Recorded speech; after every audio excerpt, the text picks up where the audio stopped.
माननीय अत्यंत बावनकुळेजी हे भाजपचे लोकप्रिय प्रदेशाध्यक्ष आहेत।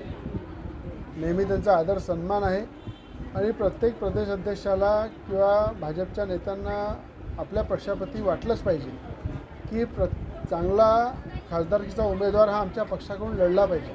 ही अपेक्षा आपुलकी त्याबद्दल त्यांना मी धन्यवाद मानतो।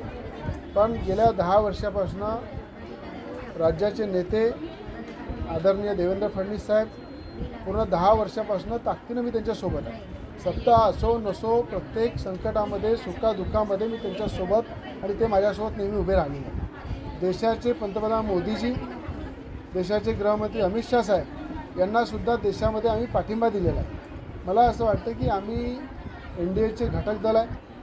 घटक दल म्हणून प्रामाणिकतेने आमचं पालन आणि आम्ही कर्तव्य आमचं बजावत आहे आणि मला विश्वास आहे घटक दल म्हणून नक्कीच मोदीजी, अमित शहाजी आणि देवेंद्र फडणवीस साहेब आम्हाला आशीर्वाद देतील, आम्हाला पाठिंबा देतील आणि या आघाडीमध्ये आणखी ताकदीनं लढून अत्यंत बहुमताने देशामध्ये पंतप्रधान मोदीजी पुन्हा बनेल आणि या देशाचं भविष्य त्यांच्या हातूनच उज्ज्वल होईल या उद्देशानं खासदार नवनीत राणासुद्धा या आघाडीच्या घटक म्हणून लढतील आणि NDAचं घटक म्हणून प्रत्येकजण गेल्या 10 वर्षांपासून आम्ही पालन करत आहे तसं आम्हालासुद्धा त्या घटक दलाचं भक्कम पाठिंबा मिळेल आणि ह्या निवडणुकीमध्ये आम्ही जिंकू।